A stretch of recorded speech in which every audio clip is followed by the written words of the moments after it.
నమస్తే విధుల స్వాగతం లక్ష్యం సమాజేతం నేను సురేష్ దండు బులెటిన్ల ముఖ్యాంశాలు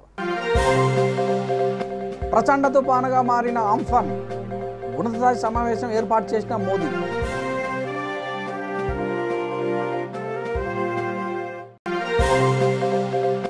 విశాఖ ఏజెన్సీలో వైద్యం అందక మృత్యువాత పడుతున్న గిరిజనులు సర్కార్ దవాఖానలో వైద్యం సేవలు అందటం లేదంటూ ఆవేదన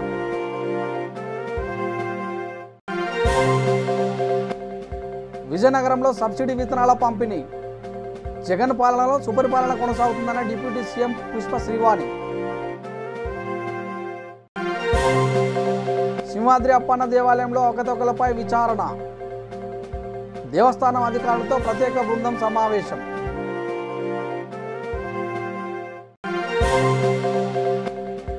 మెదక్ జిల్లా చేగుంటలో విషాదం చెరువులో ఈతకు వెళ్లి బాలుడు మృతి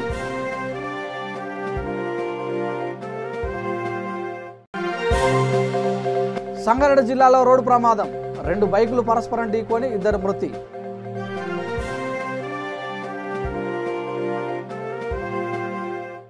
వివరాల్లోకి వెళ్తే బంగాళాఖాతంలో ఏర్పడిన అంఫాన్ తుఫాన్ భీకర రూపు దాల్చింది.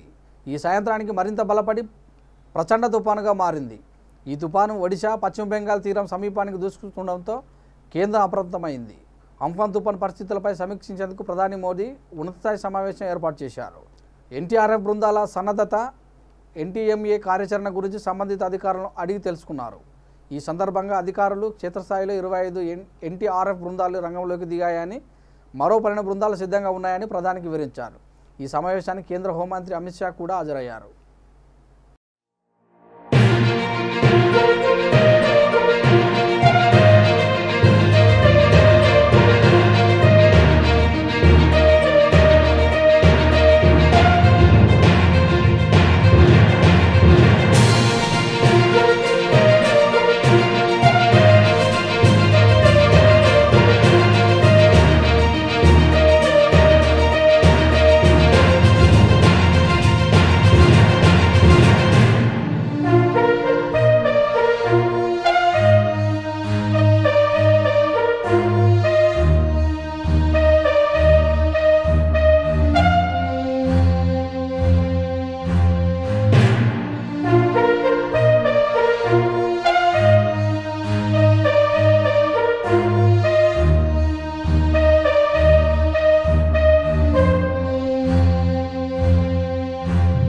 విశాఖ సింహాద్రి అప్పన్న దేవాలయంలో జరిగిన అవకతవకలపై విచారణకు అధికారులను ప్రభుత్వం ఆదేశించింది. దీంతో ప్రత్యేక బృందం సభ్యులు దేవస్థాన కార్యాలయాన్ని సందర్శించి వాస్తవాలపై అధ్యయనం చేసేందుకు దేవస్థానం అధికారితో సభ్యులు సమావేశమై చర్చించారు. ముఖ్యంగా అప్పన్న చంద్రోత్సవం రోజున అనధికార వ్యక్తుల దర్శనం, అనధికార నిర్మాణాలు, దేవస్థాన ఉద్యోగుల కమర్షియల్ భవనం, గార్డ్ రోడ్డులో గ్రావెల్ తవ్వకాలపై విచారణ కొనసాగుతుంది. విచారణకు రాష్ట్ర దేవాదాయ శాఖ నుండి అదనపు కమిషనర్లు చంద్రశేఖర్, బ్రహ్మరాంబ ఈ కమిటీలో సభ్యులుగా ఉన్నారు. అదొకసారి ఈ ల్యాండ్స్ ఇన్స్పెక్షన్ చేద్దాం కోసం చెప్పేసి ఎక్కడైతే ఎక్విప్మెంట్స్ ఉన్నాయి వాటి గురించి సంబంధించి వచ్చి ఉన్నాం. అదే రకంగా చందనోత్సవం రోజున అనాధికార వ్యక్తులు కూడా వచ్చిన్నారని చెప్పేసి కొన్ని కంప్లైంట్స్ కూడా వచ్చినాయి. ఒకసారి ఆ సీసీటీవీ ఫుటేజ్ అవన్నీ కూడా వెరిఫై చేసుకొని రిపోర్ట్ ఇవ్వండి అని చెప్పి అడిగారు. అదే రకంగా కొంత ఎంప్లాయీస్ యూనియన్ ఇక్కడ ఎవరైతే ఉన్నారో వాళ్ళు ఆ షాపింగ్ కాంప్లెక్స్ నిర్మాణం చేసుకుంటున్నారు. వాళ్ళు ఇది పూర్తిగా రూల్స్ విరుద్ధం కదా అని చెప్పేసి ఒక కంప్లైంట్ ఒకటి వచ్చింది. సో ఈ 3 కూడా వెరిఫై చేసుకొని అదే రకంగా ఎన్ఎస్టీఎల్ వాళ్ళు మన దేవస్థానం భూమిని 40 ఎకరాల భూమిని ఇప్పుడు లాంగ్ బ్యాక్ తీసుకున్నారు. వాళ్ళు దాని నష్టపరిహారం కూడా మాకు ఎంతవరకు ఏమి అందలేదు దేవస్థానానికి. హైకోర్టు కూడా కేసు నడుస్తుంది. సో దాని మీద ఒకసారి అది కూడా ల్యాండ్ ఒకసారి వెరిఫై చేసుకొని మనకి ఎంతవరకు కాంపన్సేషన్ రావడానికి అవకాశం ఉంది న్యాయబద్ధంగా. ఇది 2013 చట్ట ప్రకారం ప్రజెంట్ ఉన్న కాంపన్సేషన్ ఇవ్వాల్సి ఉంటుంది అనమాట. సో ఏంటనేది అసలు మొత్తం ఫైల్ స్టడీ చేయండి అని చెప్పేసి చెప్పున్నారు. దాంతోపాటుగా ఒకవేళ కోవిడ్ రిలాక్సేషన్ కనుక ఇచ్చినట్లయితే దానికి సంబంధించిన సంసిద్ధత ఏ రకంగా మన ఏర్పాట్లకి దేవస్థానం ప్రిపేర్ అయ్యి ఉందో మేమేమో ఈసారికి ఏమైనా రిలాక్సేషన్ ఇస్తారేమో చెప్పి అనుకున్నాం. కానీ గవర్నమెంట్ ఆఫ్ ఇండియా మాకు పర్మిట్ ఇవ్వలేదు. ఇది కూడా ఒకసారి సన్నిధత కూడా చూడండి ఒకసారి చెప్తాను. ఇవన్నీ కూడా స్టడీ చేసి మేము మా ఆర్జేసీ గారు మా హెడ్ ఆఫీస్ స్టాఫ్ కూడా వచ్చినాం. ఇవాళ రేపు పూర్తి స్థాయిలో ఇక్కడ ఉండి తిరిగి మొత్తం ఫైల్స్ కూడా వెరిఫై చేసుకుని గవర్నమెంట్కి మేము త్వరలోనే రిపోర్ట్ ఇవ్వడానికి కూడా తెలియజేసుకున్నాం. అది కూడా వెరిఫికేషన్ ఉందండి. అది కూడా ఆంధ్రజ్యోతి పేపర్లోనూ అన్ని పేపర్లో కూడా వచ్చింది. అదంతా కూడా మేము ఒకసారి వెరిఫై చేస్తున్నాం. అదే రకంగా ఏపీ ట్రాన్స్పోర్ట్లో వాళ్ళ లైన్ కూడా వేశారు, అది కూడా కాంపెన్సేషన్ రావాలని చెప్పాను కదా, ఆ ఫైల్ చూస్తున్నాం. టోల్ గేట్ కూడా మీరు అన్నట్టుగా గ్రావెల్ ఎక్కడెక్కడైతే ఉందో ఆల్రెడీ ఇది చంద్రమోహన్ గారి పీరియడ్ ఏంటంటే మొత్తం కూడా డ్రోన్ సర్వే చేయించున్నారు అప్పట్లో. ఒకసారి అది కూడా వెరిఫై చేసుకొని ప్రజెంట్ ఉన్నది ఏదైతే ఉందో అది కూడా కంపేర్ చేసుకొని అది కూడా రిపోర్ట్ మా దృష్టికి అయితే మాత్రం ఒక 22-23 వరకు వచ్చినాయండి. ఆ 22-23 కూడా మనం వెళ్ళి వెరిఫై చేస్తున్నాం. అంటే రకరకాల ప్లేస్లో ఇచ్చున్నారు. సార్ ఫీల్డ్ మీదకి వెళ్ళే అవకాశం సార్ వెళ్తామండి. 4 o'clock నుంచి 6 o'clock వరకు కూడా అది ఫీల్డ్ విజిటే పెట్టుకున్నాం. ఇవే కాకుండా 2014-2019 వరకు చాలా అక్రమ కట్టడాలు జరిగాయి. వాటి మీద మీరు దృష్టి పెట్టాలి. ప్రతిదీ కూడా అంటే అలా కాదండి, నేను స్పెసిఫిక్ ఎలిగేషన్ మీద ఇప్పుడు నేను వచ్చున్నాను, జనరల్ ఎలిగేషన్ మీద కాదు. 2014-19 వరకు అంటే అవన్నీ కూడా ఏవైతే కోర్టులో కూడా అన్ని మ్యాటర్స్ కూడా పెండింగ్ ఉంది. చంద్రబాబు నాయుడు గారు బాగా పనిచేశారు ఇక్కడ. సో ఆ ఎలిగేషన్స్ ఆ కోర్టులో ఉన్నాయని కూడా ఆల్రెడీ మన వాళ్ళు కౌంటర్ ఫైల్ చేయడం కానీ వేరే స్టేజెస్ కూడా అన్నీ ఉన్నాయి. ఆగ్నేయ బంగాళాఖాతం దాని పరిసర ప్రాంతాల్లో కొనసాగుతున్న తీవ్ర తుఫాను అంఫాను ఉత్తర దిశగా ప్రయాణిస్తూ అతి తీవ్ర తుఫాన్గా మారింది. ఒడిశాలోని పారదీస్కు దక్షిణ దిశగా 930 కిలోమీటర్ల దూరంలోను, పశ్చిమ బెంగాల్లోని దిగాకు నైరుతి దిశలో 1080 కిలోమీటర్ల దూరంలోనూ కేంద్రీకృతమై ఉంది. ఇది మరింత వేగంగా బలపడి అత్యంత తీవ్ర తుఫాన్గా మారుతుందని విశాఖ వాతావరణ కేంద్రం వెల్లడించాయి. ఉత్తర దిశగా ప్రయాణించిన తర్వాత వాయువ్య బంగాళాఖాతం మీదుగా ప్రయాణించనుంది. దీని ప్రభావంతో ఒడిశా, పశ్చిమ బెంగాల్లో భారీ వర్షాలు కురుస్తాయని, రాష్ట్రంలో మాత్రం మోస్తారు వర్షాలు మాత్రం అవకాశం ఉందని వివరించారు. దీంతో శ్రీకాకుళం జిల్లాలో అధికారులు మరింత అప్రమత్తమయ్యారు. బంగాళాఖాతంలో ఏర్పడిన ఏవైతే మనకి అంఫాన్ తుఫాన్ ఉందో అది మనకి ఇప్పుడు ప్రస్తుతం ఒక వెరీ సివియర్ సైక్లానిక్ స్టామ్గా మారడానికి అవకాశం ఉందని చెప్పి తెలియచేయడం జరిగింది ఈరోజు పొద్దున్న నుంచి. ఇది మనకి అక్కడ బంగ్లాదేశ్లో, వెస్ట్ బెంగాల్ బంగ్లాదేశ్ మధ్యలో ఇది మనకి తీరం దాటుతుందని చెప్పి తెలియచేయడం జరిగింది. అయినా దీని ద్వారా మన జిల్లాకి ఖచ్చితంగా వర్షపాతం వచ్చే అవకాశం ఉంది, హెవీ రెయిన్స్ వచ్చే అవకాశం ఉంది. 18 నుంచి 20 తారీఖు వరకు డెఫినెట్గా మనకి వర్షాలు పడతాయి. ముఖ్యంగా ఇచ్చాపురం, కంచిలి, కవిటి ఆ ప్రాంతాల్లో డెఫినెట్గా వర్షాలు ఉంటాయి. అండ్ ఈవెన్ మన శ్రీకాకుళం జిల్లా మొత్తానికి కూడా వర్షాలు వస్తాయి. ప్రజలందరినీ కోరుకున్నది ఏమిటంటే ముఖ్యంగా రైతులు ఇప్పుడు ఈ సమయానికి ఎటువంటి కోతలు చేయకండి. ఏమైనా మీరు ధాన్యాలు ఆల్రెడీ కోత చేసి పెట్టుకుంటే దయచేసి దాన్ని ప్రాపర్గా దాన్ని సేవ్ చేసుకుని పెట్టుకోండి. అండ్ దాన్ని ప్రాపర్గా దాన్ని పాలిథిన్ కవర్ కానీ అక్కడ తార్పాలిన్స్ కానీ పెట్టి దాన్ని సేవ్ చేసి పెట్టుకోండి. భారీ వర్షాలు పడే అవకాశాలు ఉన్నాయి. ఖచ్చితంగా 3 రోజులు వర్షం ఖచ్చితంగా వస్తుందని చెప్పి తెలియజేస్తున్నాను. అలాగే మరి మత్స్యకారులు వేట నిషేధం చేయడం జరిగింది. ఈవెన్ నాటు పడగలు వెళ్ళే వాళ్ళు కూడా దయచేసి వెళ్ళకండి. Sea will be very rough. Minimum 60 నుంచి 70 కిలోమీటర్ స్పీడ్లో గాలి వచ్చే అవకాశం ఉందని చెప్పి తెలియచేయడం జరిగింది. అలాగే దీని కొరకి జిల్లా ప్రజలకి సమాచారం తెలియజేసే ఒక ఫెసిలిటీ మనం కంట్రోల్ రూమ్ ద్వారా జిల్లాలో ఎస్టాబ్లిష్ చేయడం జరిగింది. కంట్రోల్ రూమ్ నంబర్ 08942 240-557 08942 240-557 ఈ నెంబర్కి మీకు ఏమైనా సమాచారాలు కావాలన్నా మీరు ఫోన్ చేసి అడగొచ్చు. And we will be updating to you what ever information regarding the cyclone. So మళ్ళా ప్రజలందరినీ కూడా కోరుకుంటున్నాను, సహకరించండి, మాస్కులు ధరించండి, చేతులు కడగండి.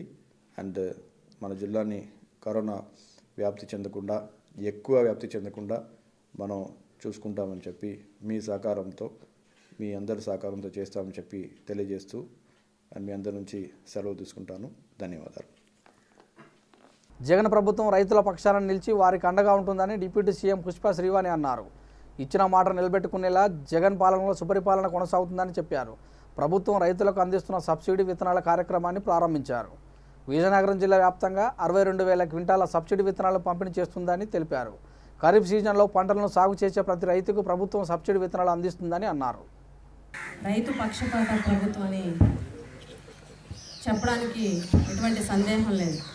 ఎందుకనంటే వైఎస్ఆర్ కాంగ్రెస్ పార్టీ ప్రభుత్వం ఏర్పడిన దగ్గర నుంచి రైతుల విషయంలో జగన్మోహన్ రెడ్డి గారు తీసుకున్నటువంటి నిర్ణయాలే దానికి నిదర్శనం. ఈరోజు ఏదైతే ఖరీఫ్ సీజన్లో రైతులు పంట సాగు చేసుకోవడం కోసం ఈరోజు సబ్సిడీ విత్తనాలని రాష్ట్రమంతా కూడా ఇవ్వడానికి ఏర్పాట్లు చేశామన్న విషయాన్ని మీ ద్వారా రైతులందరికీ కూడా తెలియజేస్తున్నాం. అదేవిధంగా ఈరోజు జగన్మోహన్ రెడ్డి గారు రైతుల విషయంలో తీసుకునేటువంటి నిర్ణయాలన్నీ కూడాను నిజంగా ప్రతి ఒక్కరు కూడా సంతోషించాల్సినటువంటి విషయం.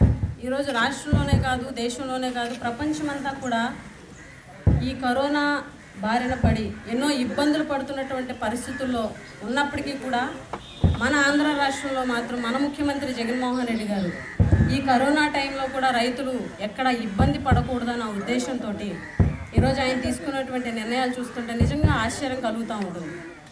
ఈరోజు రైతులకి సబ్సిడీ విత్తనాలు ఇవ్వడం కానీ, అలాగే ఈ 30వ తారీఖున రాష్ట్రమంతా కూడాను రైతు భరోసా కేంద్రాలని ఏర్పాటు చేయడం జరుగుతుంది.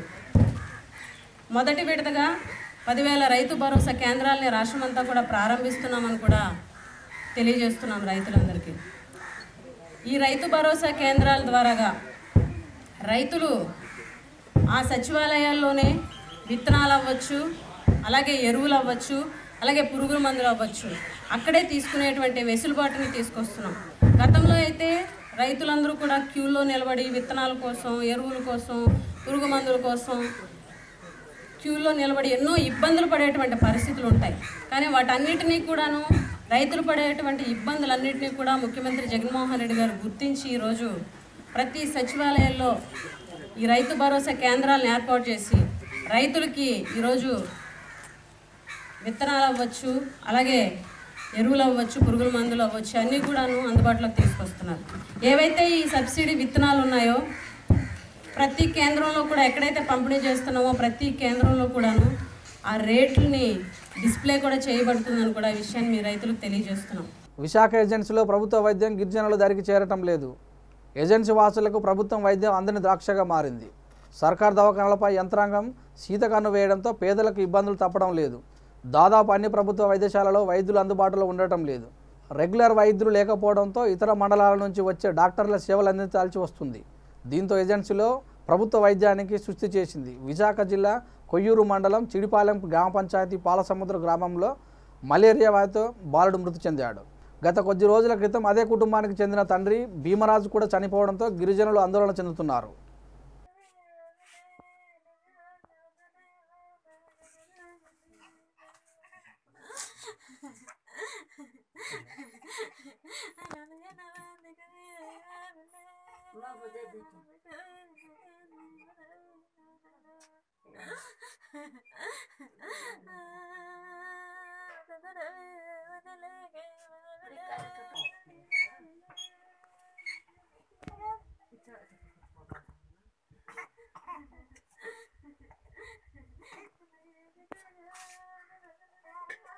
తలపాటు కొద్దిగా వస్తున్నది, కళ్ళు తిరుగుతున్నాయి. కళ్ళు తిరుగుతున్నాయా? సత్యబాబు నీ పేరు కదా?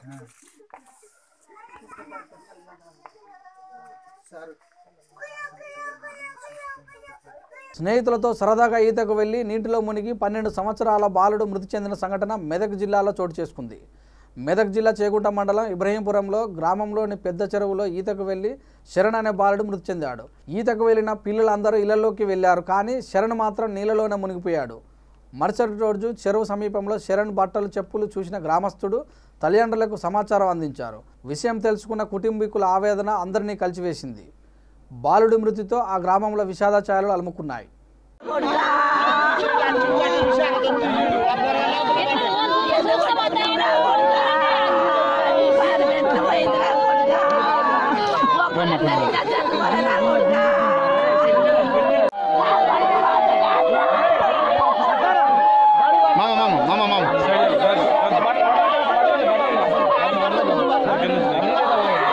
అందరు అక్కడికే ఉరికొచ్చిండు. ఉరికేస్తే ఇంటికి పోతుండే ఏమని అనుకున్నా, కానీ ఇవాడు దాకా చూడలేగా ఇంటికి పోతుండే వచ్చి ఇంటికి అని మా వాడు ఇప్పుడు ఆడికి చేస్తుండే పోరా ఇంటికి పోరా అని మా నడిపోని తోలిసిన. నీ దగ్గర నా దగ్గరనే ఉండి అన్నే వండుకున్నా అన్నే ఉన్నాడు. నడిపోని తోలిస్తే నడిపోని నాకు వచ్చిండు. నాకు వచ్చి చూసే వరకు చెప్పులు బట్టలు ఇన్నే ఉన్నాయట. ఇన్నే ఉన్నాయి, ఎవ్వరు లేరు ఇక పోరా కానీ మొత్తం అంతా అందరు వాళ్ళు సూపర్ తోటి ఉన్నారే పోరాగాళ్ళు అయితే మాలస్క మంది ఉన్నారు. బట్టలు నేటి అంటే బట్టలు విని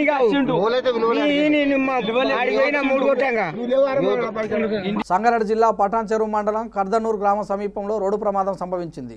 2 బైకులు పరస్పరం ఢీకొన్న ఘటనలో బైకులపై ప్రయాణిస్తున్న ఇద్దరికి తీవ్ర గాయాలయ్యాయి. స్థానికులు క్షతగాత్రులను ఆసుపత్రికి తరలించగా మార్గ మధ్యంలోనే ఇరువురు మృతి చెందారు. మృతుల్లో ఒకరు బీడీఎల్ పరిశ్రమ కార్మికుడు భూపాలన్గా గుర్తించారు.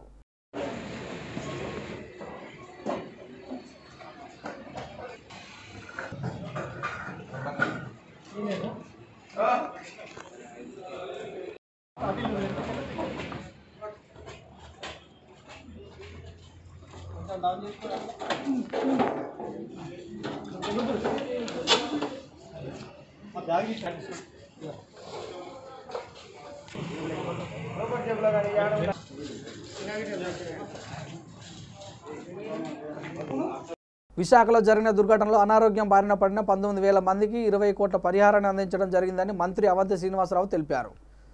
ఏపీ సీఎం జగన్ నిర్ణయంతో ఘటన జరిగి 6 రోజుల వ్యవధిలోనే పరిహారాన్ని పూర్తిస్థాయిలో అందించడం జరిగిందని చెప్పారు. గతంలో ఏదైనా ప్రమాదం జరిగితే పరిహారం కోసం రోజులు వేచి చూడాల్సిన పరిస్థితి ఉండేదని, కానీ ప్రభుత్వం తక్షణ పరిహారంతో పాటు వారికి సహాయాన్ని అందించడంలో తగిన చర్యలు చేపట్టిందని చెప్పారు. ఈ ఘటనలో 500 మందికి ప్రభుత్వ ప్రైవేట్ ఆసుపత్రులు చికిత్సలు అందించామని అన్నారు. సహా అలా రెవెన్యూ యంత్రాంగం, జిల్లా కలెక్టర్ గారు, కమిషనర్ గారు, జీవీఎంసీ కమిషనర్ గారు అందరూ స్పందించి మరి ప్రాణ నష్టం చాలా తక్కువ జరగడానికి అధికారులు తక్షణం స్పందించడం కారణం. అయినా కూడా దురదృష్టం కొద్దీ మరి 12 మంది ప్రాణాలని కోల్పోవడం జరిగింది. మరి వారందరూ కూడా మీకు తెలుసు, గతంలో మరి ఏ నాయకుడు, ఏ ప్రభుత్వం స్పందించిన విధంగా గౌరవ ముఖ్యమంత్రి గారు శ్రీ వైఎస్ జగన్మోహన్ రెడ్డి గారు ఒక మానవీయ కోణంలో స్పందించి మరి ప్రతి వ్యక్తి కూడా ₹1 కోటి అనౌన్స్ చేయడం జరిగింది. అలాగే మరి హాస్పిటల్లో జస్ట్ ట్రీట్మెంట్ తీసుకున్న వాళ్ళకి ₹25,000, మరి 2-3 రోజులు ఉన్న వాళ్ళకి ₹1,00,000, వెంటిలేటర్ ఉన్న వాళ్ళకి ₹10,00,000 అనౌన్స్ చేయడం జరిగింది. దానికి కూడా 545 మందికి ప్రైవేట్ హాస్పిటల్స్, గవర్నమెంట్ హాస్పిటల్స్లో కూడా ట్రీట్మెంట్ ఇప్పించి వారందరూ కూడా అమౌంట్ పూర్తిగా అందజేయడం జరిగింది. గతంలో మనం చూసాం, ఏదైనా ప్రమాదం జరిగినప్పుడు ఎవరైనా గాయపడ్డా, ఎవరైనా చనిపోయినా ఆ ఎక్స్రేషన్ కోసం కానీ, ఆ కాంపన్సేషన్ అమౌంట్ కోసం కానీ మన అధికారుల చుట్టూ, ప్రజాప్రతినిధుల చుట్టూ, ఆఫీసర్ల చుట్టూ వారాలు, నెలలు తిరగాల్సి వచ్చింది. అలాంటిది ఈ అమౌంట్ జరిగిన 6 రోజుల్లోనే అందరికీ అందజేయడం జరిగింది. మరి అది కాకుండా ఆ ఎఫెక్టెడ్ విలేజెస్, ఎఫెక్టెడ్ కాలనీస్ ఏమన్నాయో మరి ఆ ఫ్యామిలీస్ని కూడా జీవీఎంసీ కమిషనర్ గారు ఎన్యూమరేట్ చేసి ఒక 6,398 ఫ్యామిలీస్ ఎన్యూమరేట్ చేశారు. వాళ్ళలో 19,893 మందికి. టీఎఫ్సీసీ రాష్ట్ర చైర్మన్ ప్రతాని రామకృష్ణ జన్మదిన సందర్భంగా బంజారాహిల్స్ పోలీస్ స్టేషన్లో 200 శానిటైజర్లు, 300 N95 మాస్కులు, 1000 సేఫ్ మాస్కులు పంపిణీ చేశారు. ఈ కార్యక్రమానికి TFCC general secretary Kacham Satyanarayana, vice president Gururaj, TFCC సభ్యులు N Ramesh, ACP K Srinivasarao, CI Kalingarao పాల్గొన్నారు.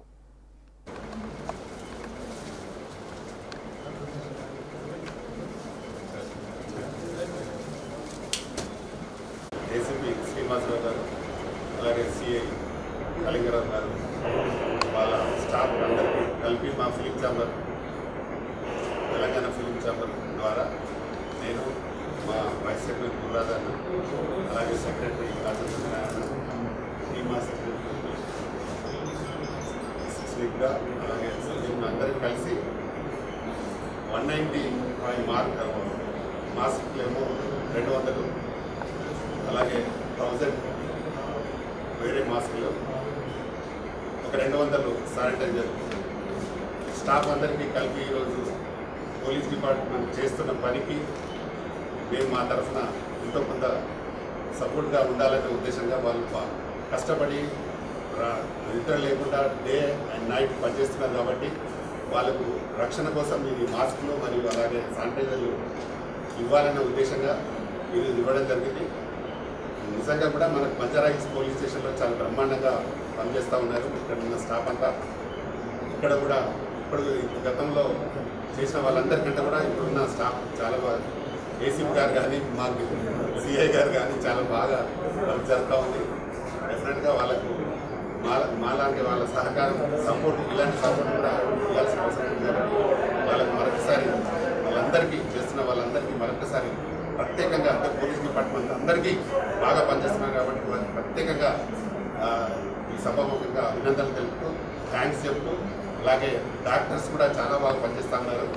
ఇక్కడ కూడా వాళ్ళు ఇక్కడ భయపడకుండా వాళ్ళు కూడా 24 గంటలు పనిచేస్తూ ఉన్నారు. అలాగే శానిటైజ్ చేస్తున్న మున్సిపల్ సిబ్బంది కూడా చాలా బాగా పనిచేస్తున్నారు. వాళ్ళందరికీ కూడా థ్యాంక్ చెప్తూ, ఇప్పటికీ మేము దాదాపుగా మా దగ్గర సినిమా వర్కర్స్ కూడా 3000 మందికి మేము నిత్యావసర వస్తువులు ఇచ్చినాము. అలాగే కుక్కట్పల్లిలో పేదవాళ్ళకు నేను కూడా ఇచ్చాము. అలాగే నేను కాచల సత్యనారాయణ చాలామందికి హెల్ప్ చేస్తూ ఉన్నాము. అంటే ఈ కరోనా వల్ల చాలామంది ఇబ్బంది పడుతున్నారు, పనులు లేక చాలామంది ఉన్నారు కాబట్టి వాళ్ళందరికీ కూడా మా ఛాంబర్ ద్వారా హెల్ప్ చేశాము.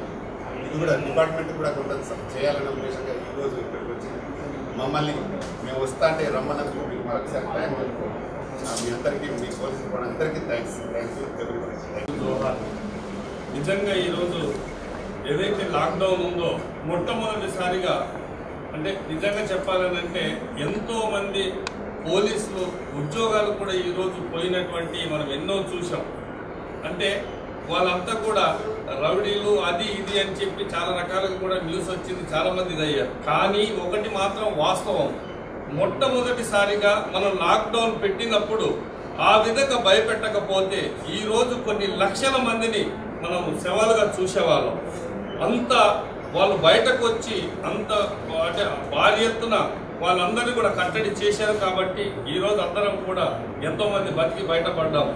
మరి నిజంగా ఈరోజు ఎండనక అంటే ఎంత ఎండ కొడుతుందో బయటకు కూడా మనం వెళ్ళలేని స్థితిలో కూడా వాళ్ళు రోడ్డు మీద ఉండి మనకు సర్వీస్ అందించినందుకు నిజంగా మీకు జోహార్లు అన్న. నేను సినిమా కూడా తీశాను, రక్షక భటుడు. పోలీసుని ఒక ఆంజనేయులతో పోల్చాం, అంత బలవంతుడు అని చెప్పి నిజంగా ఆ రోజు తీశాం.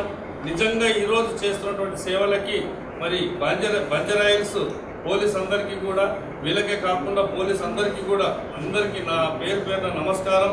మేము ఎంతో మందికి ఈ కరోనా సమయంలో తెలంగాణ ఫిలిం ఛాంబర్ తరఫు నుంచి మా చైర్మన్ ప్రధాని రామకృష్ణ గౌడ్ గారు, మరి మా కాచం సత్యనారాయణ, మరి నేను ఎంతో మందికి గుడిసెకు తిరిగి మేమంతా కూడా నిత్యావసర వస్తువులు ఇచ్చాము. ఈరోజు పోలీసులకు కూడా మనం కొంతవరకు వాళ్ళు పడుతున్న కష్టానికి చేయూతనిద్దామని ఈరోజు అన్ని కూడా మాస్కులు ఇవన్నీ కూడా ఇవ్వడం జరిగింది.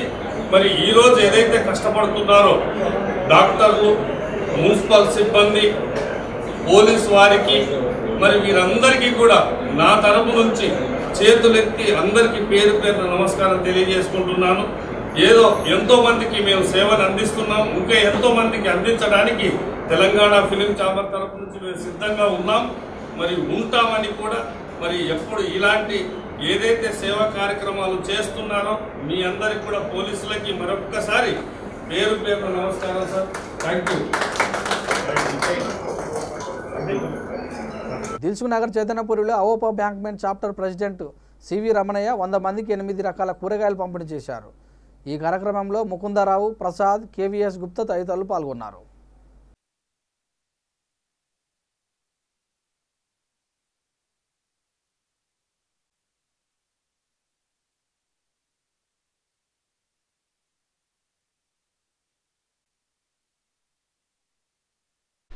అందరికీ నమస్కారం అండి. మా అవోపా బ్యాంక్మెన్ చాప్టర్ హనుమత్ జయంతి సందర్భంగా ఆదివారం రోజున దాదాపుగా 85 మంది మెంబర్స్కు, అందులో మెయిన్గా బ్రాహ్మణులకు, వైశ్యాస్కు, ఇతర కులాల వారికి 8 రకాలైనటువంటి కూరగాయలు ఒక్కొక్కరికి 4 కేజీల చొప్పున ఇవ్వడం జరిగింది. ఈ కార్యక్రమం అంతా మన ప్యాట్రన్ అయినటువంటి శ్రీ కొత్త రమణ కిషోర్ గారి ఆధ్వర్యంలో జరిగింది. వారి సహకారంతో మనం చేయగలిగాము, దానికి చాలా సంతోషిస్తున్నాము. అట్లాగే ఈ కోవిడ్ సందర్భంగా 2 నెలల నుంచి కూడా దాదాపుగా మనం 9 రోజులు అన్నదాన కార్యక్రమం నిర్వహించాము. అన్నదాన కార్యక్రమంలో 6 రోజులు మనం రెడ్ క్రాస్ వారికి రాజ్భవన్లో ఫుడ్ ప్యాకెట్స్ పంచడం జరిగింది. అట్లాగే మిగతా 3 రోజులు కూడా మనం వివిధ కాలనీలలో సరూర్ నగర్లో, అంబేద్కర్ నగర్లో, మారుతి నగర్లో పంచడం జరిగింది. ఆ కార్యక్రమంలో అందరూ కూడా సహకరించినటువంటి మిత్రులందరికీ, మెంబర్స్ అందరికీ కూడా నా యొక్క అభినందనలు.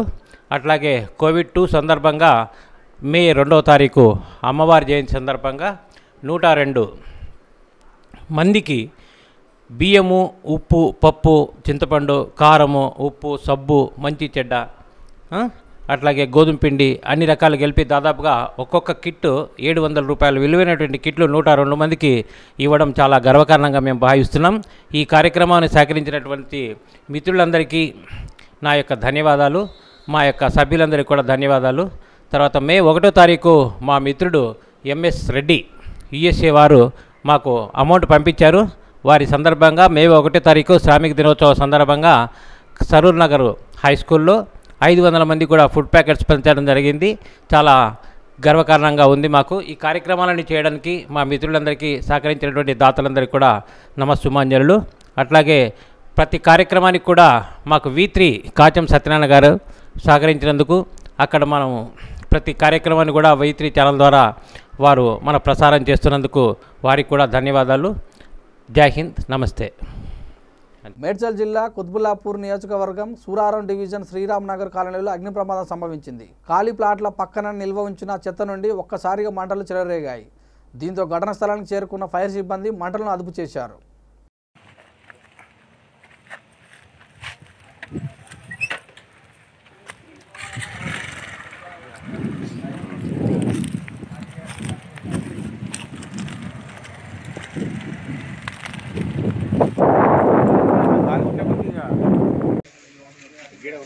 మేడ్చల్ జిల్లా మేడిపల్లి వార్డు ఆఫీసులో ఏర్పాటు చేసిన ఫిర్జాదిగూడ మున్సిపల్ కార్పొరేషన్ తాత్కాలిక కార్యాలయాన్ని మంత్రి చామకూర మల్లారెడ్డి ప్రారంభించారు.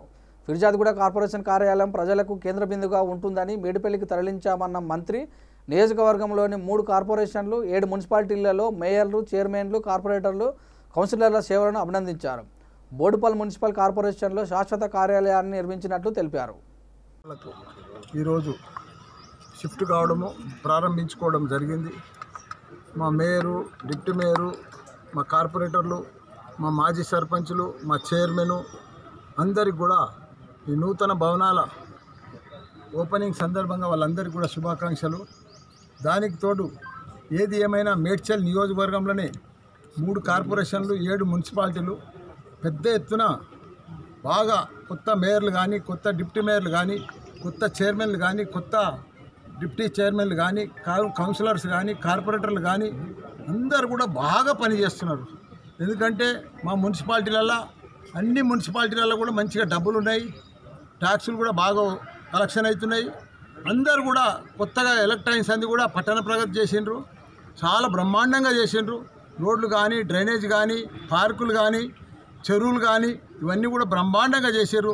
దాని తర్వాత కూడా ఇప్పుడు ఏదో కరోనా వచ్చింది.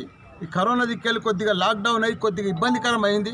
దీని తర్వాత కూడా అన్ని రకాలలో కూడా మన మేడ్చల్ నియోజకవర్గంలో ఉన్న మున్సిపాలిటీలు, కార్పొరేషన్లు కూడా నంబర్ 1గా తీర్చిదిద్దే బాధ్యత మా మీద ఉన్నది. కాబట్టి తప్పకుండా ఈరోజు బోడుపల్ల కూడా అది కూడా మున్సిపల్ బిల్డింగ్ పాతగా చిన్నగా అయింది, సరిపోతలేదు. ఎందుకంటే అక్కడ కూడా 28 మంది కార్పొరేటర్లు ఉన్నారు, ఇక్కడ కూడా 26 మంది కార్పొరేటర్లు ఉన్నారు. వాళ్ళకు కూర్చుంటేందుకు కానీ, సమావేశం హాల్ కానీ, మీటింగ్ హాల్ కానీ ఇవన్నీ కూడా అవసరం. కాబట్టి పెద్ద పెద్ద జాగాలు ఉంటేనే ఇక్కడ కూడా మంచిగా విశాలంగా ఉన్నది. అక్కడ కూడా ఒక 7 ఎకరాలు ఈరోజు అక్కడ అంతా కూడా కాంపౌండ్ వాళ్ళు కూడా వర్క్ స్టార్ట్ చేస్తున్నాము. ఆ మున్సిపల్ భవన్ కూడా అక్కడ కూడా కొత్త భవనానికి 7 ఎకరాలు కూడా కేటాయించినాము. దానికి తోడు ప్రతి మున్సిపల్ ఆఫీస్ కానీ, ప్రతి కార్పొరేషన్ ఆఫీసులు కానీ ఇవన్నీ కూడా మంచిగా డెవలప్ చేసి అన్ని రకాలు కూడా ప్రజలకు అన్నీ కూడా అందుబాటులో తీసుకొచ్చే బాధ్యత మా మీద ఉన్నది. తప్పకుండా ఈ కరోనా కూడా ఇయ్యాలతోటి మన దగ్గర మన జిల్లాలోనే 0 అయిపోయింది. మనం కూడా ఆరెంజ్ జోన్లోకి వస్తున్నాము. కాబట్టి ఈ తర్వాత కూడా మనకు కూడా బులెటిన్ ముగించే ముందు ముఖ్యాంశాలు మరోసారి. ప్రచండ తుఫానుగా మారిన అంఫాన్, ఉన్నతస్థాయి సమావేశం ఏర్పాటు చేసిన మోదీ.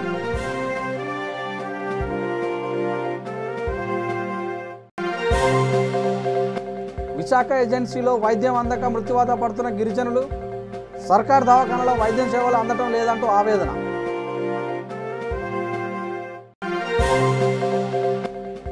విజయనగరంలో సబ్సిడీ విత్తనాల పంపిణీ. జగన్ పాలనలో సుపరిపాలన కొనసాగుతుందన్న డిప్యూటీ సీఎం పుష్ప శ్రీవాణి. సింహాద్రి అప్పన్న దేవాలయంలో అవకతవకలపై విచారణ. దేవస్థానం అధికారులతో ప్రత్యేక బృందం సమావేశం.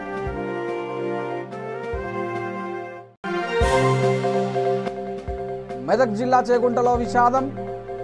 చెరువులో ఈతకు వెళ్లి బాలుడు మృతి.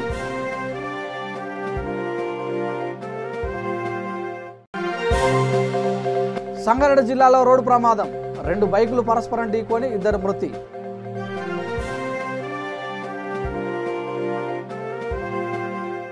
ఇంతటితో వార్తలు సమాప్తం. చూస్తూనే ఉండండి V3 న్యూస్. లక్ష్యం సమాజయుతం. నమస్తే.